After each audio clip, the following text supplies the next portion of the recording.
আমি রমজান মাসে দিনের বেলায় আমার স্ত্রীর সাথে ফিজিক্যাল ইন্টিমেসিতে চলে গেছে ভুল করে ফেলছি। আমরা জানি যে রমাদানে আমরা কিছু কাজ করতে পারি না। সিয়ামের সংজ্ঞাই হচ্ছে আসওমু হুয়াল ইমসাক আনিল আকলি ওয়া শুরবি ওয়াল জিমাই মিন তুলুইশ শামসি ইলা মিন তুলুইল ফাজরি ইলা গুরুবি শামসি মা আন-নিয়া। মানে রোজা হচ্ছে এটা এমন ইবাদত, সূর্যোদয় থেকে সূর্যাস্ত পর্যন্ত না খেয়ে থাকা, কোনো কিছু পান না করা, এবং দিনের বেলায় বিবাহিতরা তাদের স্ত্রীদের সাথেও ইন্টিমেসিতে যেতে পারবে না। এটা যদি কেউ মেনটেন করে এটা হচ্ছে সিয়াম। তো এই সাহাবী বলে, ইয়া রাসূলুল্লাহ, আমি তো শেষ, আমি তো দিনের বেলা ভুল করে ফেলছি, আমি তো আমার স্ত্রীর সাথে মেলামেশা করে ফেলছি, এখন কি করব? তো এটার আবার একটা বড় পেনাল্টি আছে। আপনারা যারা জানেন যে ইচ্ছাকৃত রোজা ভাঙলে কাজাও করতে হয়, কাফারাও দিতে হয়। কাজা মানে একটা রোজার জন্য একটা রোজা, আর কাফারা মানে হচ্ছে আরও 60টা রোজা রাখতে হবে। কয়েকটা জিনিস আছে, বেসিক্যালি 3টা।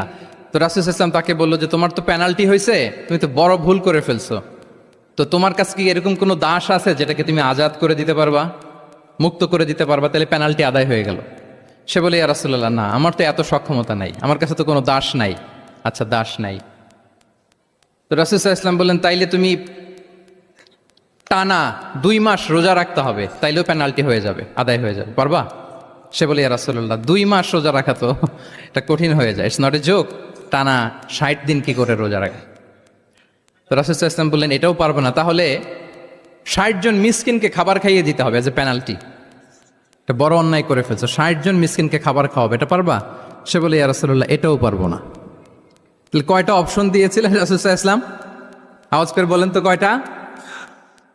একটাও উনি পারবে না। দাসও আজাদ করতে পারবে না, 2 মাস রোজাও রাখতে পারবে না, 60 জনকে খাওয়াতেও পারবে না। তো রাসূল সাল্লাল্লাহু আলাইহি ওয়াসাল্লাম বললেন, কিছুই যখন পারবে না, কি আর করা, যাও একটু অপেক্ষা করো, দেখি কি করা যায় তোমাকে নিয়ে। তো রাসূল সাল্লাল্লাহু আলাইহি ওয়াসাল্লাম অন্যান্যদের প্রশ্নের উত্তর দিচ্ছিলেন, সময় যাচ্ছে, হঠাৎ করে রাসূল সাল্লাল্লাহু আলাইহি ওয়াসাল্লামের দরবারে 1 ঝুড়ি সাদাকার খেজুর আসলো, 1 ঝুড়ি। তো সাদাকার 1 ঝুড়ি খেজুর দেখে রাসূল সাল্লাল্লাহু আলাইহি ওয়াসাল্লাম বললেন, ওই ব্যক্তিকে ডাকো যার কিছু নাই, কিছুই করতে পারবে না। ডেকে আনা হলো। রাসূল সাল্লাল্লাহু আলাইহি ওয়াসাল্লাম বললেন, যাও, তুমি তো কিছুই করতে পারবে না, এই 1 ঝুড়ি চ্যারিটির খেজুর, সাদাকার খেজুর তুমি গরিবদের মাঝে বিতরণ করে দাও, তাসাদ্দাক বিহা, এটা বিতরণ করে দাও, তাইলে আশা করি আল্লাহ তোমাকে মাফ করবে। তো এই সাহাবী বলে, ইয়া রাসূলুল্লাহ, আলা আফকারা মিন্না ইয়া রাসূলুল্লাহ, আমার চেয়েও গরিব কাউকে খুঁজে বের করে দান করতে হবে? তো রাসূল সাল্লাল্লাহু আলাইহি ওয়াসাল্লাম বললেন, হ্যাঁ, গরিবকেই তো দিতে হবে। তো উনি বললেন যে, রাসূলুল্লাহ, পুরো মদিনার তল্লাটে আমার চাইতে গরিব কেউ আর নাই,